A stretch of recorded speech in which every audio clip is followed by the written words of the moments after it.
Assalamualaikum warahmatullahi wabarakatuh. Halo sahabat UT, perkenalkan nama aku Destiana Francisca, Prodi PGSD dengan NIM 860431758. Di sini saya akan menjelaskan secara singkat bagaimana ontologi, epistemologi, dan aksiologi membentuk dasar-dasar filsafat ilmu. Pernah nggak sih kalian kepikiran kenapa sebuah pengetahuan itu bisa disebut sebagai ilmu? Kenapa nggak disebut informasi biasa atau sekedar opini? Ternyata sebuah ilmu itu punya fondasi yang sangat kuat di belakangnya. Nah, di video kali ini saya akan coba jelasin 3 pilar utama yang membentuk dasar-dasar filsafat ilmu, yaitu ontologi, epistemologi, dan aksiologi. Yuk kita bedah satu persatu dengan cara yang paling simpel. Pilar pertama ada ontologi. Kalau dengar kata ini, bayangkan sebuah pertanyaan, ini sebenarnya apa sih? Jadi, ontologi itu membahas tentang hakikat atau objek apa yang lagi kita teliti. Kita harus tahu dulu batasnya. Misalnya, kalau kita bicara ilmu kedokteran, objeknya adalah tubuh fisik manusia. Kalau kita bicara ilmu hukum, objeknya adalah aturan dan norma. Ontologi memastikan kalau kita punya pijakan yang jelas tentang apa yang sedang kita pelajari supaya kita gak bisa salah alamat saat mulai meneliti.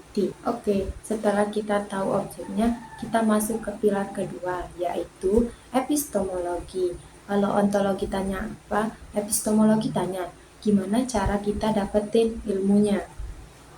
Disinilah kita bicara soal metode. Ilmu nggak muncul tiba-tiba dari langit, tapi ada prosesnya, entah itu lewat pengamatan, eksperimen di lab, atau lewat logika berpikir yang sistematis. Epistemologi juga yang ngetes apakah pengetahuan itu benar-benar valid atau cuma kebetulan saja. Jadi, epistemologi ini fungsinya sebagai fitur supaya pengetahuan kita itu punya dasar yang bisa dipertanggungjawabkan secara ilmiah. Terakhir ada yang namanya aksiologi. Kalau kita sudah tahu objeknya dan sudah tahu cara dapatnya, pertanyaan besarnya adalah, terus buat apa ilmu itu digunakan? Aksiologi bicara soal nilai, etika, kegunaan ilmu dalam hidup kita. Ilmu itu nggak boleh buta, kita harus mikirin manfaatnya buat manusia.